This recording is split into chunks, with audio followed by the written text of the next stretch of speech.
For thousands of years, renowned as a land of poets and thinkers, among them Immanuel Kant.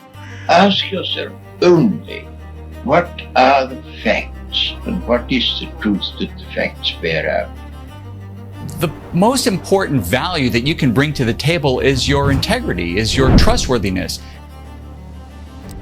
Immanuel Kant, one of the most influential, consequential and groundbreaking philosophers in history, changed the way we think about what we're all capable of. Each of us swim in the water of his philosophy, politically, morally, culturally. He changed everything. The course of history, us, our ways of thinking and acting. He saw that people had been pushed around by religious zealots, by powerful leaders and by arrogant metaphysicians, and he wanted to prove and show how we could think for ourselves. That in here we had a powerful tool, one that no one had quite yet properly understood, and that if we used it properly, we could begin to strip away misconceptions, false opinion, all this fuzz, all this confusion, all this complexity, and find within us pure reason. A big claim. He said that the Enlightenment, that 18th century period of radical change in Europe, was, quote, man's emergence from immaturity. And reading him, when you really understand what he's saying, really does have an effect on the inner workings of your mind. You can feel the way you think change. So we'll look at both his ideas about rationality and knowledge and his philosophy of morality, and in doing so we'll try and find a peak, a viewpoint from which we can reliably view the world, a solid foundation to stand on, from which we might be able to find some tools, some guidelines for thinking and acting, a place we might be able to find, or at least glimpse, pure reason. This is also the story of a man who, like Kant, is attempting to find their way up a mountain, searching for something pure at the top.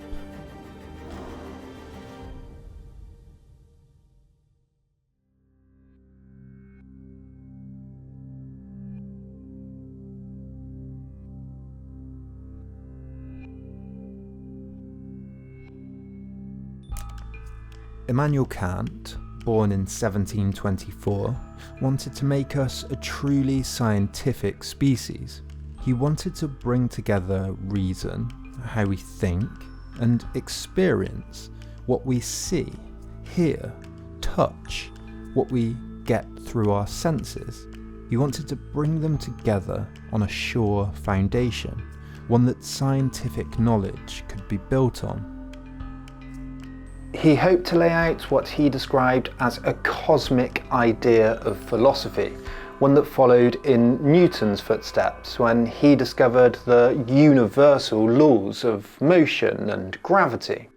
Kant wanted to lay out and discover the laws that governed human thought, human experience, human action.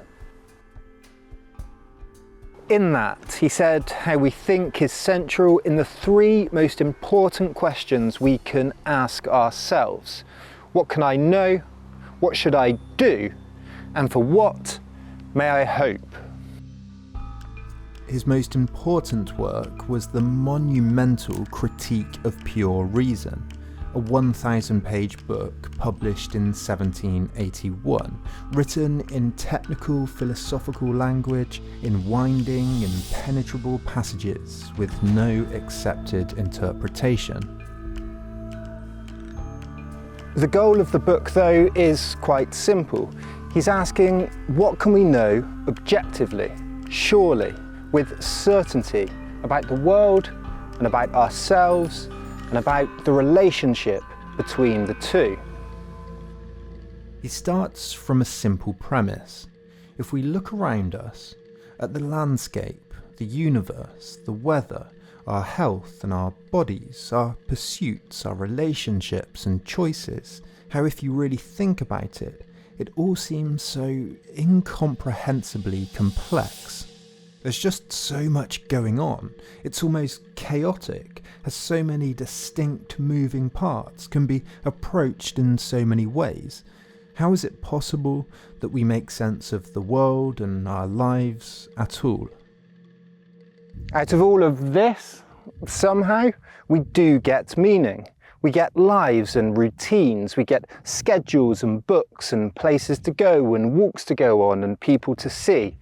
He's asking how, in the philosopher Immanuel Kant's words, we constitute a cosmos out of chaos. Kant said that two things fill the mind with ever new and increasing admiration and reverence: the starry heavens above me and the moral law within me. The starry world he calls an unbounded magnitude. Worlds upon worlds, systems upon systems, that unimaginable complexity everywhere we look. And the second is that the way from that I managed to carve a path through it, through that unbounded magnitude. I managed to somehow think and act. In all of this boundless complexity, we do seem to have a compass, something that guides our thought somehow, something that guides our sense of right and wrong. So let's get going. I'm going to avoid technical language as much as I reasonably can. I'll avoid going down the route normally taken, a route you'll recognise if you've looked at any introductory book or podcast about Kant. It's the route of analytic, a priori bachelors being unmarried men. And I think that's a confusing place to start. Because actually, I think the key to Kant is quite simple. He's asking how we create concepts, how we make our ideas of the world. What's happening when we do this? In thinking about this, we approach the peak of pure reason, because conceptualizing is what we do in every moment. It's the foundation of thought itself. In finding what's pure, you can know what's reliable, what to most focus on. You can sharpen how to think.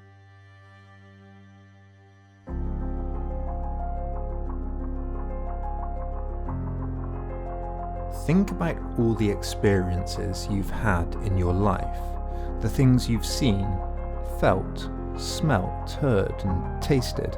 Now multiply that by all the people that have ever lived, by the numerical extent of the world, of the universe, what we know of it, what we don't.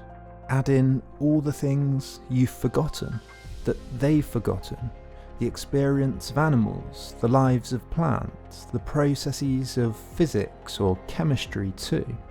Look around right now. Look at all the parts of the room that you could focus on, but haven't, have sidelined. Now, I could select this single quadrant here out of all of the others, and I could think about not just its colour, but its shade, not just its shape, but its particular lines, its particular corners. I could think about its texture, how it feels, how it smells, how it tastes, if I wanted to. Now, zoom back out. How do we choose what to select out of all of this? How do we know? How do we get a comprehensible picture from something so chaotic?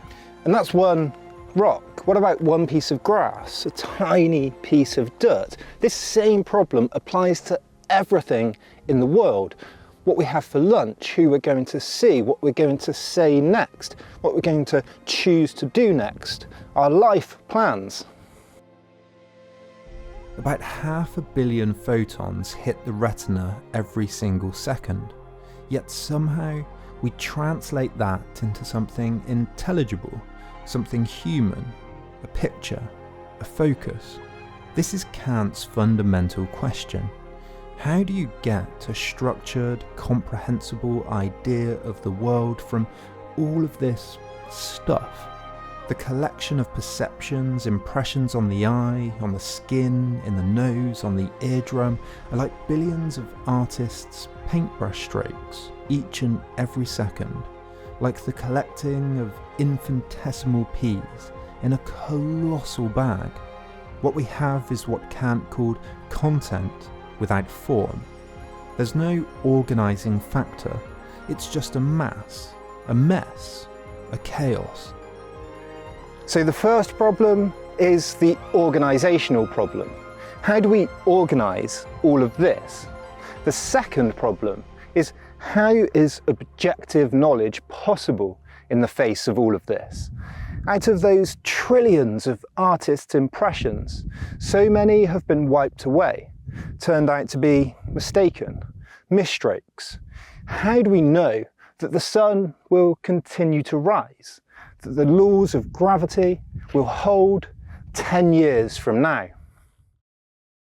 Kant was responding to the influential Scottish philosopher David Hume. Hume was an empiricist. He believed that all knowledge came from the senses, that we learn about the world from what we absorb from outside of us. From this, Hume made a radical claim that if we only know the sun rises and sets from experience, or from the experience of others, from what we've been told, no matter how many times we watch it rise, no matter how many times it's been recorded rising throughout history, there is no certain proof that it will rise again tomorrow. We can only say that with each time we experience something happening, the chances of it happening again increase. This deeply disturbed Kant. He said that it awoke him from his dogmatic slumber. It disturbed him so much because it shook the new scientific method that was emerging in Kant's time from having any secure scientific foundation. We might observe gravity working consistently, but this could change. After all, people believed many things throughout history that turned out to be false. The second and related thing that disturbed Kant was that if Hume was right, that all of our knowledge came from outside of us, from experience through our senses, then we have no innate knowledge-making capacity for ourselves. If all comes from outside, we're just receptors, passively driven by outside stimuli, as Yuval puts it. Kant felt intuitively that this was wrong, that we have knowledge of our own, and that some scientific truths, for example that everything that happens has a cause, or some mathematical truths like 2 + 2 is 4, are true for us, for everyone, and doesn't come from outside experience. We just know it from within somehow. Do we really have to go about like explorers with magnifying glasses searching for mathematics in nature? For followers of Hume's philosophy, surely it follows that numbers had to be discovered one at a time, counted out. Pythagoras could only find his theorem out in the world, in the wild. This surely wasn't true. Do we not have an innate capacity for working through some mathematical and scientific claims ourselves, independent of experience? Don't we know that numbers exist, even if we haven't counted them or thought of them ourselves? As Roger Scruton puts it in his introduction, Kant wants to know, how can I come to know the world through pure reflection, without recourse to experience? This pure reflection is pure reason, the root of all thinking. In short, again, how do we, in here, constitute a cosmos out of chaos.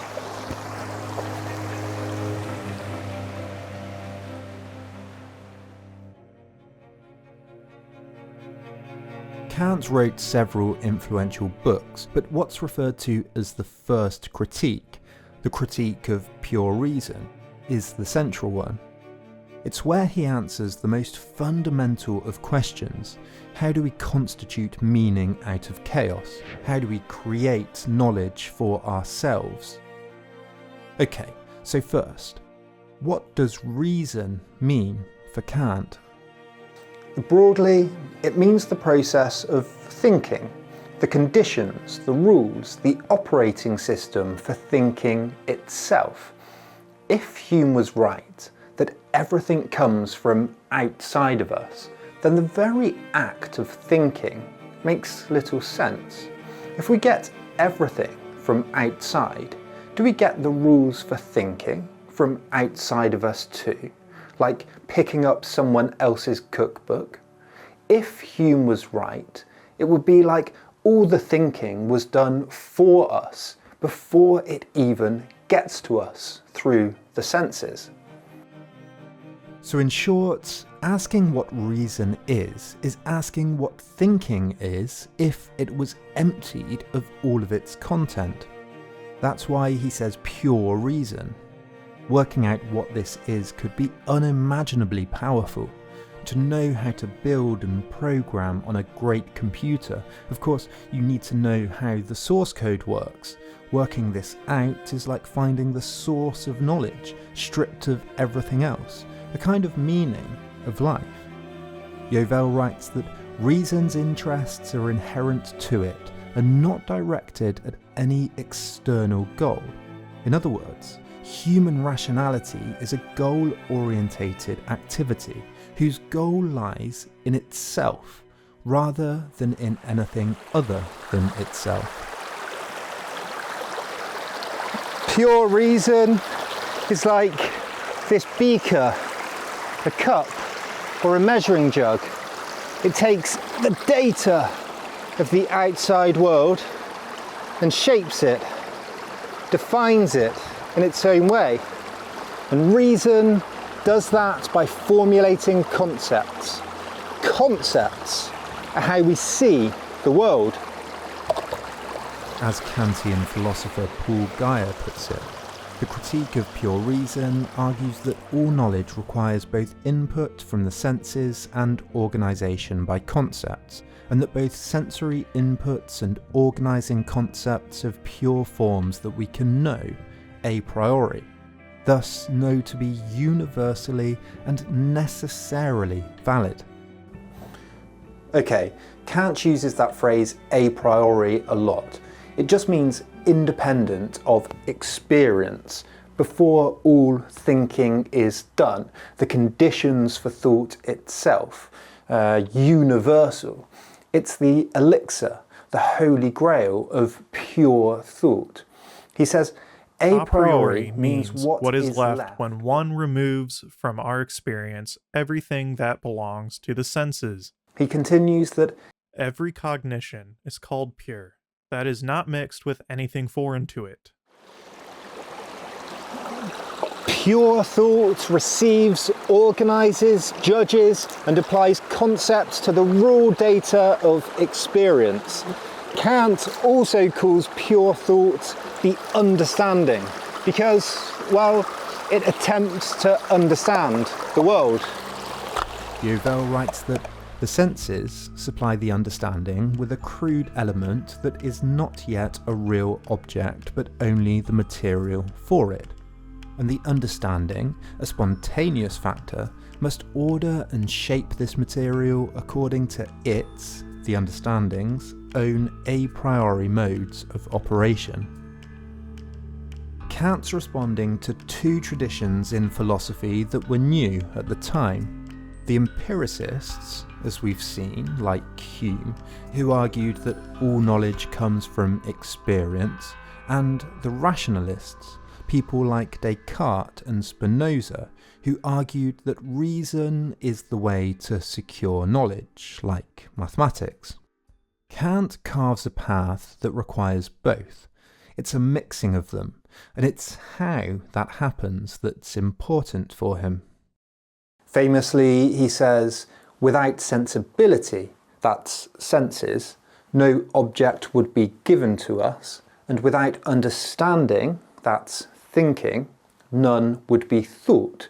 Thoughts without content are empty, intuitions without concepts are blind.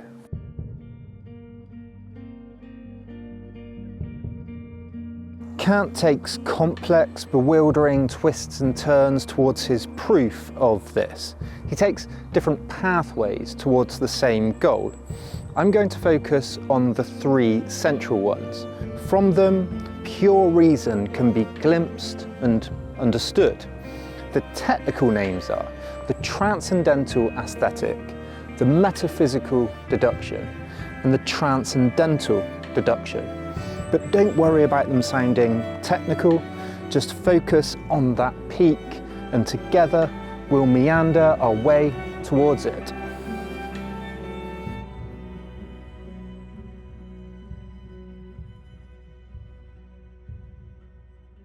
Okay, so what is that first path? What's pure and necessary and fundamental and universal and a priori to receiving any of that data from the environment, from the senses? What's the first part of our pre-empirical toolkit? Time and space. Kant is always asking this question: what must be the case for this to be true? What are the conditions that make this possible? And the first thing that Kant claims is that space and time are the universal forms of all intuitions. Space and time are the preconditions for experience, those inputs, to happen at all. And it doesn't come from the senses, from outside, because to even have sensations in the first place, we must have some kind of intuitive framework to receive them. This idea is the first stone laid in Kant's Transcendental method. Speaking of stones, for me to even experience an object, whether I see it, hear it, touch it, I must be able to place it in space, separate from other objects, and importantly as distinct in space from myself, as something separate from my consciousness. We have to have what Kant calls pure intuition, a framework of space and time that the experience can happen in. Kant says, Space is not an empirical concept that has been drawn from outer experiences, because in order for certain sensations to be related to something outside me, the representation of space must already be their ground. In other words, our experience of space is not something we learn empirically. It's presupposed to even have empirical experiences at all. Because in order for us to even say something is over there, the over there-ness is assumed in the judgment. When I say this is over there, the very quality of this-ness must be recognized as something I've carved out in space. What am I doing when I say this?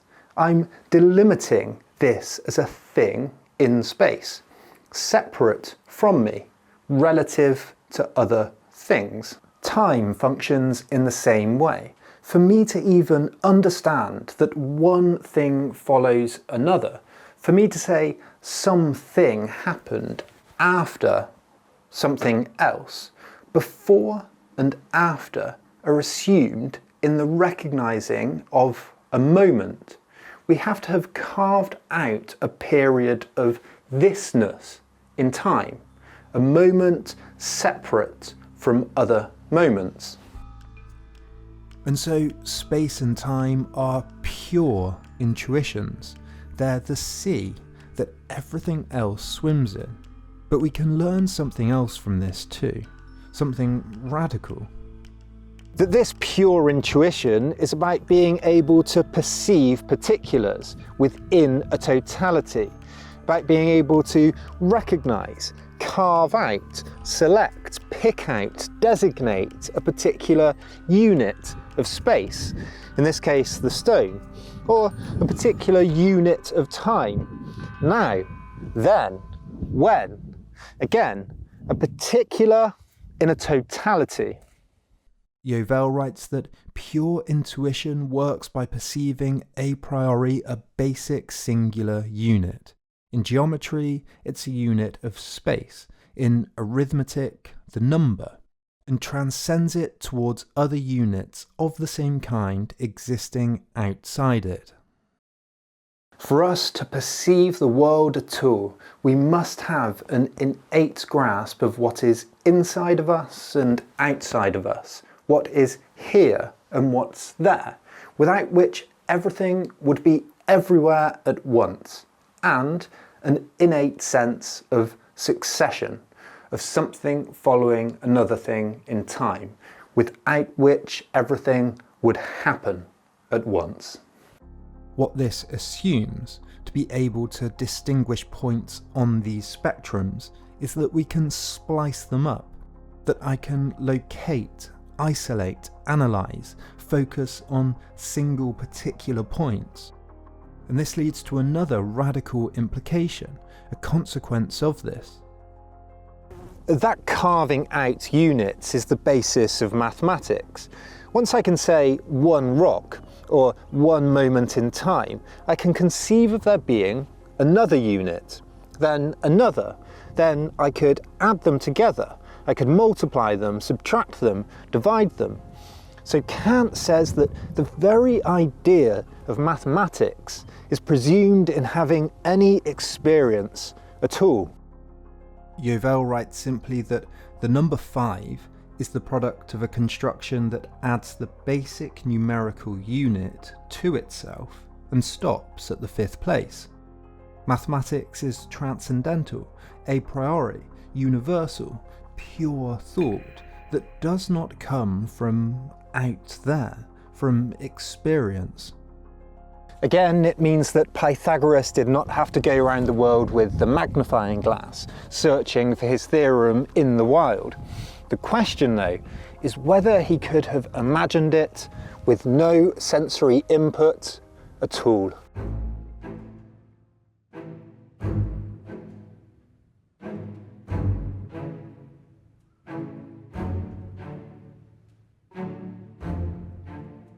Okay, so space and time are pure forms of intuition, through which we are connected to the objects of empirical experience, but this is still something passive.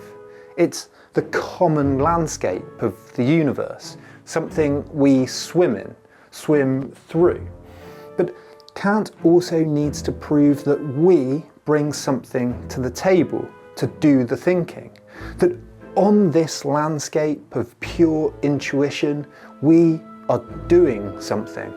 And in short, that something is the forming of concepts. We do this by categorizing our experience. Kant calls the metaphysical deduction a mere clue to the discovery of all pure concepts of the understanding, and it's the second pathway up towards the peak of pure reason, before we get to that third and main path. First, what is a concept? Well, in general, a concept is an abstract idea. The way we think, the way we hold something, an object or an idea, a thought or an image in our heads. Concepts are everything. In fact, they're the only access to the world outside of us that we truly have. Okay, so I have a concept of water, for example, what it's like, what it does, where to find it, and so on. I can't see the other side of this bottle, but I have an idea of it and where it fits in nonetheless. And concepts are the way we focus on the parade of experience around it.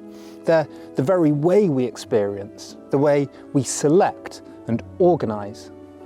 Without some way of focusing, the parade of experience is just that, a parade, passing us by, float by float, act by act.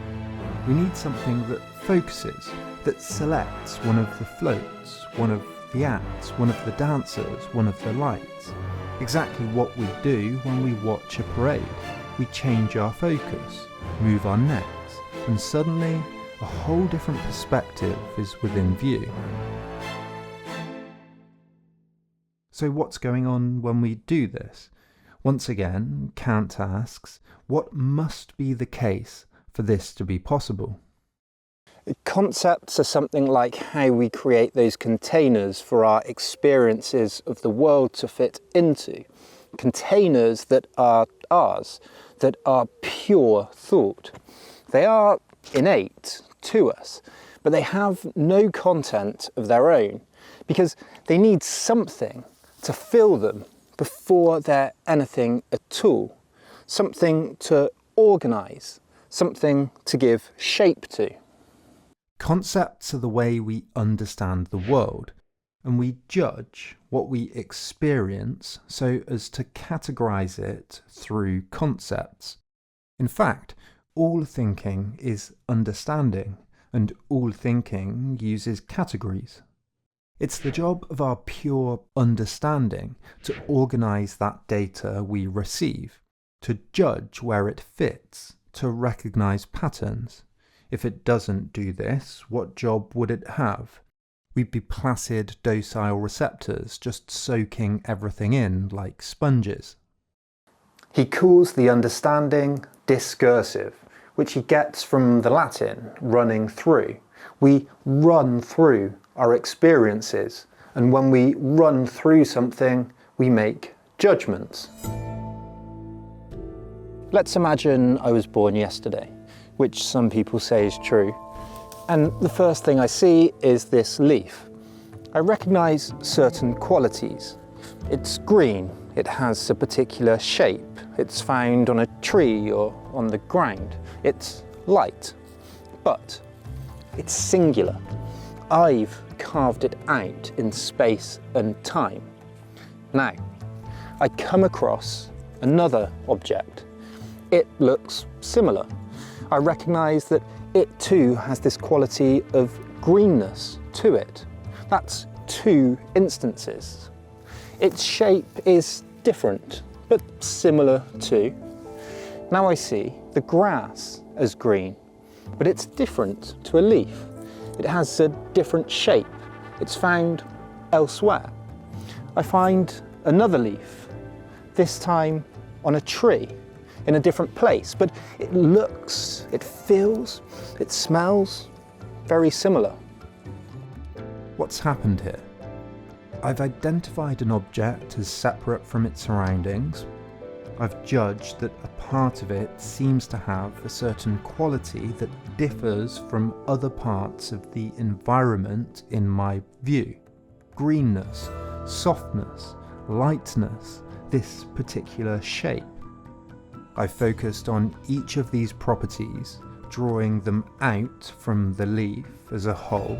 Then I've unified them back into the concept of a leaf as a whole, for me to recognise it again.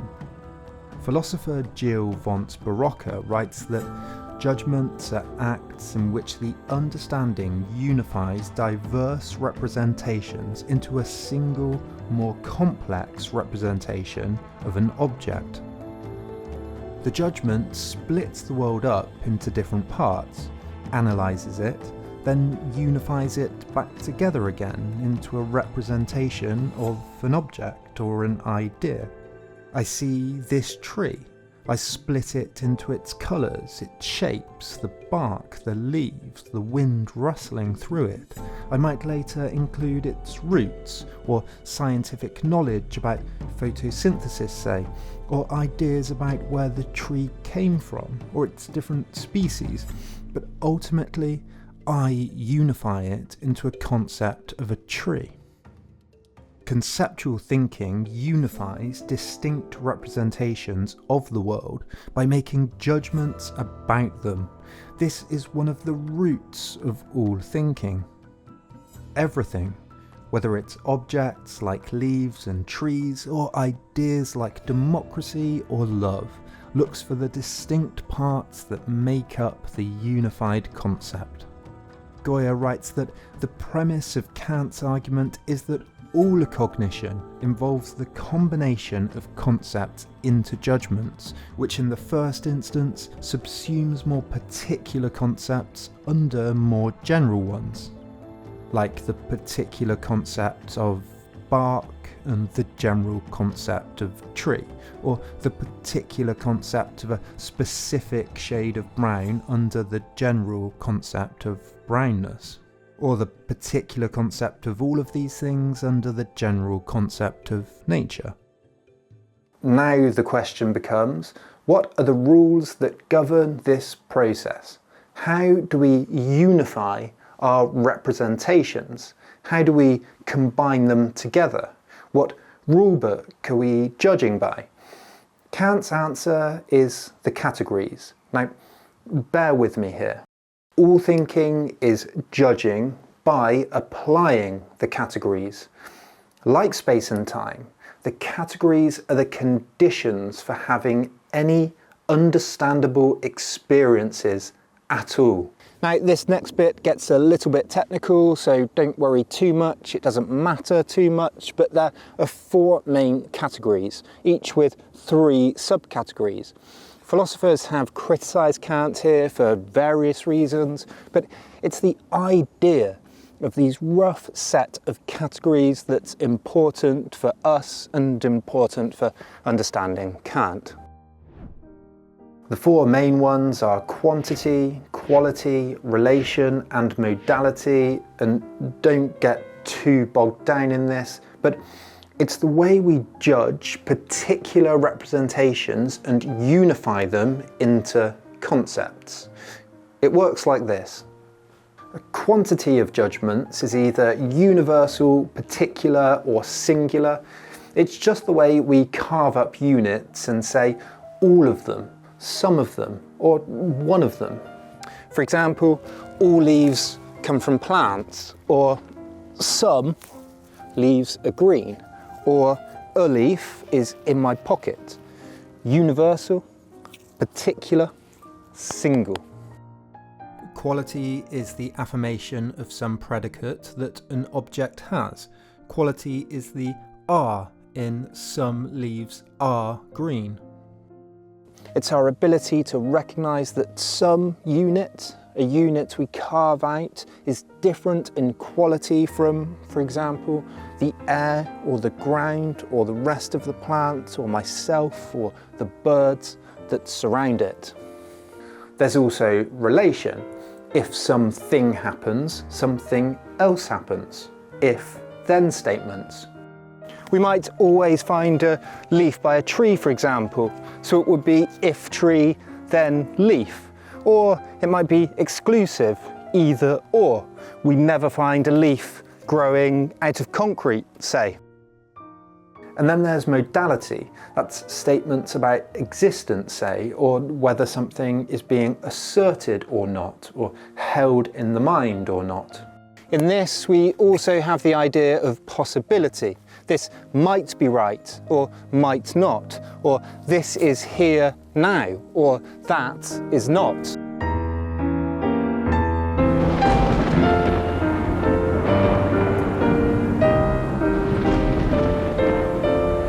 Okay, but back to the path. The particulars of the categories aren't too important for an introduction, but what is that we have a universal, a priori, pre-experienced, transcendental set of categories that we use to run through experience, judge it, understand it, and organize it into sets of ideas. What we have, if Kant is right, is quite incredible. It's the foundation of knowledge itself.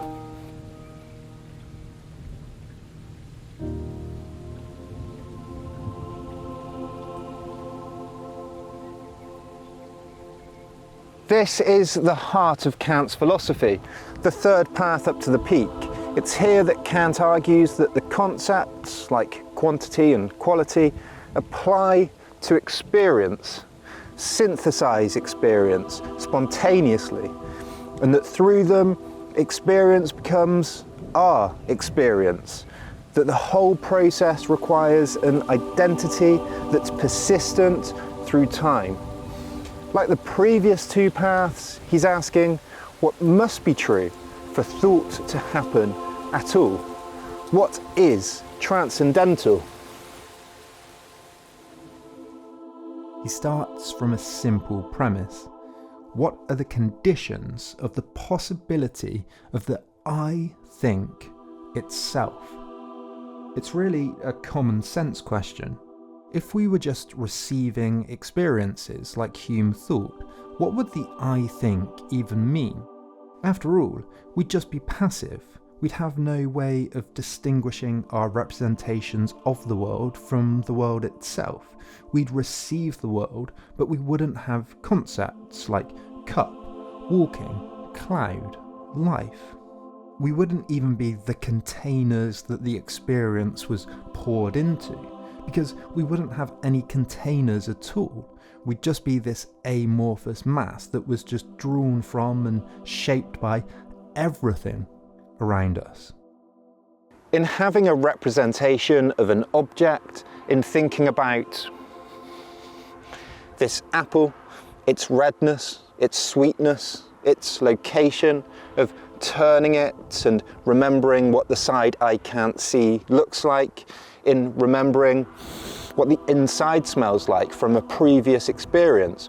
I'm obviously aware that what I'm thinking about is an apple that is my idea of the apple, that I'm constructing a concept. Let's go back to that empirical chaos. Kant starts with that simple premise that all of my representations of the world are inherently complex, a whole of compared and connected representations, as he puts it. The world, any snapshot of it, is seemingly irreducible, full of objects and impressions and sense data that could be cut up in a dizzying and infinite number of ways. This doesn't just apply to space, to a snapshot of the world around us, but to time too. Pause for a moment. Listen to and look at your surroundings. The speed of things vary. The birdsong comes and goes. The water flows. The rain moves at different speed, maybe quickens. The clouds move. Hunger appears. Some things are long, large and steady. Others small and fleeting. Kant says, They must all be ordered, connected, and brought into relations. for example, if I'm trying to understand the apple or the leaf or the tree, I'd watch them and experience them over the course of a year, say, through the seasons, as the leaves shed and the fruit falls, and find something new to add to my understanding of the concepts of apple, leaf, or tree. Now, the key to this is synthesis. It's only in spontaneously recognizing the world in its parts, breaking them down, then unifying them, synthesizing them back together into unities, that I do any thinking at all. This is the carving out of units in space and time that I talked about earlier. Take a look at this pillow. It has so many colours, shapes, intersecting parts, threads. How do you decide where to focus? In the very act of focusing, of looking through, of touching, of smelling, hearing even, we synthesize either a part of it or all of it into a unity. It's also true that space and time can be cut up infinitely even more so today with microscopes and hearing equipment. I can look at a part of an apple. It's hard in some places and soft in others. It's found on a tree but can be picked up. It can be cut up into many parts. The number of shades it has is immeasurable. The feel of the stalk, the inside and the outside are all different. To experience the stalk, say, I've synthesized its parts, its brownness, roughness, its shape, into one unity and excluded the rest of the apple. The key is we separate into parts, into units, and then synthesize back into wholes. But again, Kant goes further. He makes the point that for us to even begin to construct a concept out of experience, we also need memory and imagination. He writes, Apprehending identifiable objects requires reproducing in imagination the previously apprehended parts. We have to recall parts of the apple, even if it was just milliseconds before, to synthesize those parts into a single concept. Apple. We can't see the back. We have to remember what it tasted like. In fact, me and you are looking at different sides right now. We have to remember where we found it. And this applies to everything we experience. Previous representations have to be recognized as being related in some way to present themselves as unified representations. And this is true for exclusion too. It's only in recognizing that the redness of the object that I just looked at is different from the brown branch and the green leaves that I'm now looking at where it grows, that I recognize that the red quality of the apple, along with its other qualities, makes it something to focus on and conceptualize a tool. this doesn't just apply to simple objects like apples, but every thought we have, every concept we have. Democracy, mountaineering, love, friendship, they all require breaking phenomena into parts, then reunifying them into a concept, recalling separate parts of it to do that. This is the basis of thought, fundamental for pure reasoning. But Kant now brings the categories back into the picture. To do any of this, to synthesize, to use our memory or imagination to recognize how our different experiences are related, we must use the categories. We have to count. We have to recognize quality. We have to exclude parts and so on. Even if we're not doing it consciously, we have to do these things in the abstract.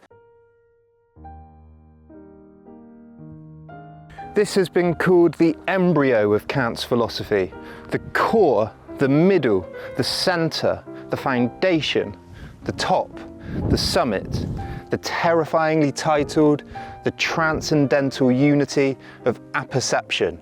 It's the bringing of all of this together. Kant synthesizes it all into a, quote, unity of consciousness that precedes all data of the intuitions, or a, quote, pure, original, unchanging consciousness. Applying the categories, counting through the world, recognizing qualities, affirming and denying requires a thoroughgoing thread, a consistent self-same unity that's required for any experiencing to happen at all. He writes, We are conscious, a priori, of the thoroughgoing identity of ourselves with regard to all representations that can ever belong to our consciousness. Remember that phrase, discursive, that running through? Well, it's central. It's at the centre. It's the me taking the roots up to the mountaintop. It's the I synthesizing it all together. The world, space and time, experience, me. he says, The I think must be able to accompany all my representations, for otherwise something would be represented in me that could not be thought at all, which is as much as to say that the representation would either be impossible or else, at least, would be nothing for me. This unifying can only be done by some singular activity of a unified independent consciousness, which one becomes aware of through the process of understanding, through judging, through time, through fabricating our ideas of the world, through constructing, through counting, through looking at qualities. We build up the world for ourselves, self-aware and self-conscious of the world as my experience of the world. He writes that We can represent nothing as combined in the object without having previously combined it ourselves, and that among all representations, combination is the only one that is not given through objects, but can be executed only by the subject itself, since it is an act of its self-activity. Again, this requires the categories because to judge and organise any experience at all, I must be able to carve out a unit to judge, to compare it to other units, to recognise its qualities, to count it, and so on. Barocca says that I then judge that each of these judgments belongs to me, and I find that, quote, I can make judgments about one representation, some representations, and all of my representations. What he's saying is that in the very act of recognising a representation of the world, in sight, say, in carving out a particular unit, in time, say, in excluding a different part, or in synthesizing it back together again, we're doing something that's not given in experience.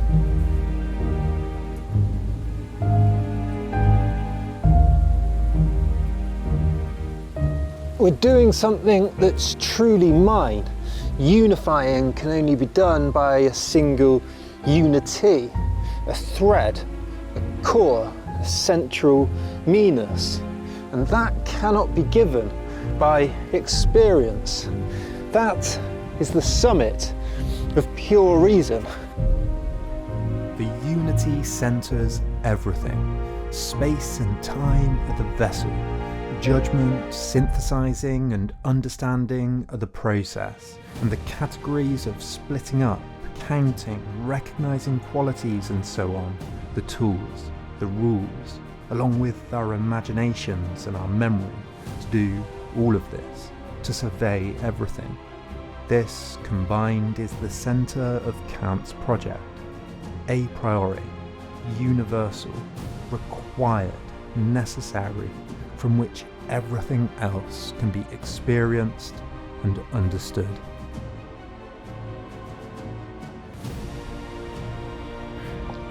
But remember that Kant says that experience is required too.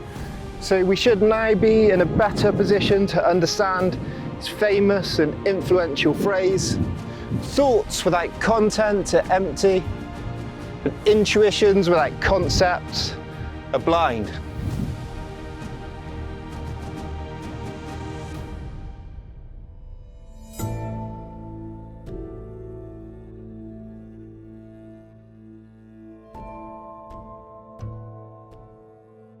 Kant wrote a lot, and we've covered as much as we can in a video the first critique of pure reason, but he went on in later texts to apply this to practical reason, how pure reason informs how we choose what to do, what political systems we might use, what we find beautiful, for example. And he began this later project in his 1785 Groundwork of the Metaphysics of Morals. His starting point is this: if what we've found at the summit is the only thing that is universally guaranteed, a priori, from which all else is surveyed, then it must be the highest good. It must be the only thing we can absolutely depend on, rely on. It's what he calls an end in itself. Kant wants to unleash the reason that we have within us. He said famously in his essay, What is Enlightenment?, that enlightenment was man's emergence from self-incurred immaturity. That immaturity was not using the reason that we are endowed with. And just as Kant wants to find pure reason stripped of any experiential content, something that's ours to rely on, he wants to find a moral code that's pure too, one that doesn't rely on anything outside of us. He called Hume's philosophy a wretched anthropology. If we reduce morality to just what we experience, what we see other people do say, well, people do some pretty horrible things to one another. It seems that many people don't care about morality at all. And it doesn't seem that nature gives us too many clues either. So morality must come from elsewhere. As Kenneth Westphal writes, by definition, pure practical reason omits all corporeal desires, motives, urges, inclinations or preferences, and all a consideration of the agent's capacities and resources for achieving ends. Kant's in search of a moral compass that's cleansed and stripped of anything outside of itself that could sway it. Because if, as Hume thought, our morality comes from our feelings, our sympathies towards others, instead of from reason, then how do we ever condemn those that have no feelings towards others, those that just don't care, that are selfish, psychopathic even? How can we ever say that anyone is wrong if empathy and sympathy are the basis of morality and they simply don't feel those things? For Kant, reason is so important that we have a duty to it, because having the ability to reason implies we have something else, freedom. He writes, If only rational beings can be an end in themselves, this is not because they have reason, but because they have freedom. Reason is merely a means. David Misselbrook writes that Kant started with the fact that mankind's distinguishing feature is our possession of reason.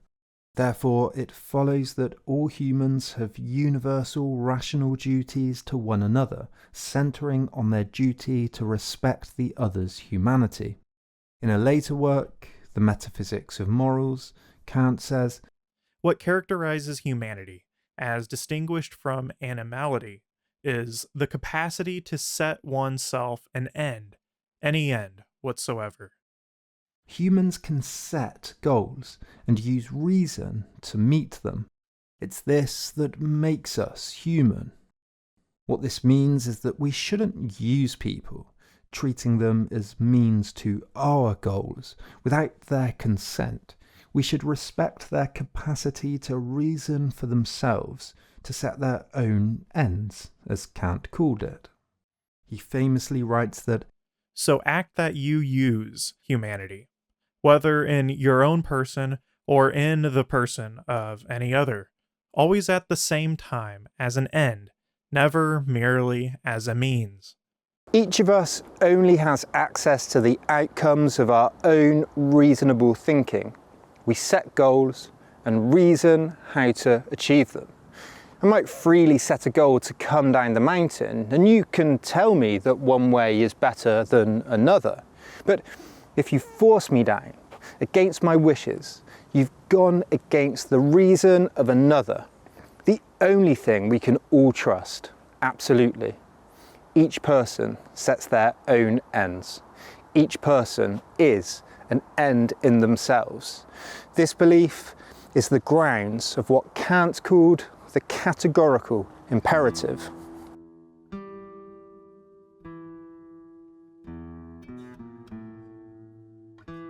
Reason, for Kant, was the path to morality because all other things, love, sympathy, friendship, charity, can wax and wane, be felt one minute and gone the next.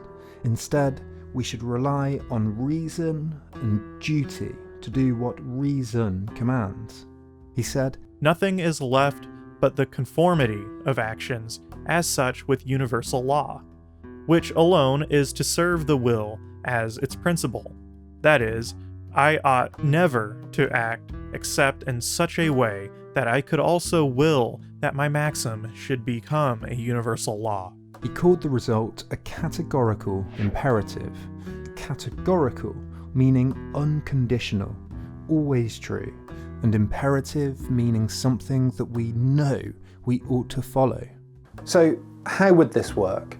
Well, first we should formulate a maxim, a test, to see if something is moral or not. A maxim is a principle for acting. I will give this spare change to charity. I will drop this litter or trash here. I will steal this sandwich. I will lie to my friend. I will drive faster. I will cheat on my exam. Kant says that the first way to see if a maxim conforms with reason, to see whether it's moral or not, is to ask whether it could become a universal law without any contradictions. Kant asks, would it be logically possible for everyone to do this if it was universalized? Is there a contradiction in conception? Take breaking a promise, then ask, if everyone broke promises when they wished, what would it mean to promise in the first place? Nothing. The institution of promising itself would break down, wouldn't function, would become untrustworthy. There's a contradiction in conception. James Pfizer writes that if such deceit were followed universally, then the whole institution of promising would be undermined, and I could not make my promise to begin with. Or take stealing. If everyone stole from each other whenever they wished, then the idea of any personal property at all would become meaningless. And in cheating, the institution, whether it's the institution of the rules of a card game or the procedure of an exam at school, the expectations and the rules that govern the activity would fall apart and become pointless once everyone starts cheating. If, when universalizing our maxim, we get a contradiction in conception, then Kant says we have a perfect duty not to do it. But we should also ask whether the maxim is something I could rationally will for myself and for others. Some things do not contradict themselves when universalized, but are still clearly intolerable. He writes, The rule of judgment under laws of pure practical reason is this: ask yourself whether, if the action you propose were to take place by a law of the nature of which you were yourself a part, you could indeed regard it as possible through your will. Take laziness, for example, or not helping someone in need. They don't contradict themselves when universalized, but they don't aid reason in pursuing ends if everyone did it. Kant sees that we all need aid sometimes, so a world where no one helped each other would obviously be a bad one more inhospitable to reason itself. Pfizer says that two types of contradictions emerge. One, an internal contradiction with the proposed universal rule, and the other, a contradiction between the proposed universal rule and another rational obligation that treats reason as an end in itself. The next formulation of the categorical imperative is to ask whether we're treating people as people with goals themselves. He says, Act in such a way that you treat humanity whether in your own person or in the person of any other, never merely as a means to an end, but always at the same time as an end. This means that not only should we avoid manipulating, using and blocking that freedom in others, but that even more than this, we should actively pursue aiding it in others. We should not only avoid treating people as instruments for our own gains, but we should find ways of helping them in achieving their ends, because that's what we'd rationally will for ourselves, and that's what furthers and expands rationality in total. To take one example, in asking whether I should help someone in need, not only should we pursue it if we see someone is in need, but we should actively seek it out, if we can, within a balancing of our other responsibilities and our own rational life plans and goals, because it will help them achieve their own goals, their own ends as humans, and if everyone did it, it would help us achieve our own goals and our own ends ourselves. Finally, we should ask whether we are seeing that Every rational being must act as if he were by his maxims, at all times, a law-giving member of the universal kingdom of ends. in short, this means thinking about whether if everyone was rational, everyone followed each other's moral laws, if everyone respected each other, the maxims would all hang together. Think about traffic lights. I have a maxim to stop or go at a certain time. If everyone cheated the traffic lights, then the traffic lights would be pointless. And this all hangs together, and my stopping or going hangs together with traffic coming the other way. The maxim fits the maxim of the pedestrian to wait patiently for their turn to cross. Our moral ideas, in other words, should be symmetrical, so as to be universalizable. Otherwise, there would be chaos. Alan Wood writes that rational beings constitute a realm to the extent that their ends form a system in which these ends are not only mutually consistent, but also harmonious and reciprocally supportive. Well, in writing these works, around the time of the French Revolution, at the onset of the truly modern world, at the end of the Enlightenment, Immanuel Kant changed everything.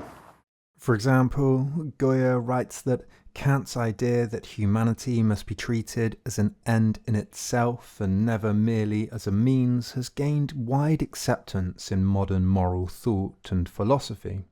And while the liberal consequences of this have had a huge effect on our politics, the question has to be asked, has its implications been fully realised? Do we treat each other as ends, not as means? He was immediately, immeasurably and inimitably influential. The idea of focusing on that relationship between experience and conceptual thinking started a revolution in philosophy known as German idealism that led to thinkers like Hegel and Marx, much of the modern intellectual world and modern politics too. And in many ways, he began to put an end to many of the intellectual arguments that defined the Enlightenment. This was because, for many, Kant had proven that you couldn't get beyond immediate experience and thought. Any grand theories that tried to disprove or prove God, say, or whether there was a beginning to time, were, in their very nature, pointless, ungraspable. In this sense, he was a very conservative figure, carefully attending to the matters at hand, but also, strangely, a very radical one. We can all think for and guide ourselves.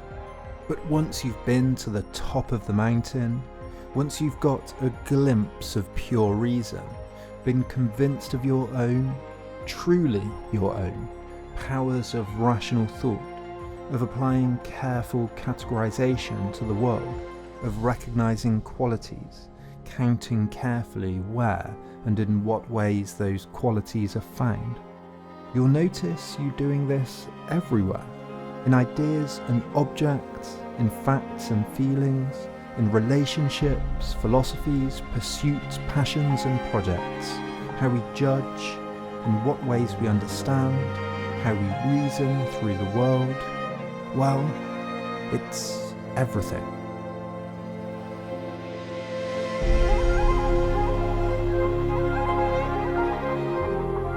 If you're interested in learning more about Kant, please make sure to check the sources in the description. I've added a few comments and listed them in the order I think they should be read to understand him because, well, he is a difficult thinker. So have a look at that, and if you want to support me in making more videos like this, like all these wonderful people do, then please head over to Patreon, where you can chuck us just $1 per video, and you get access to scripts and the Discord server and all the rest of it. Thank you so much. I've really enjoyed making this one. See you next time.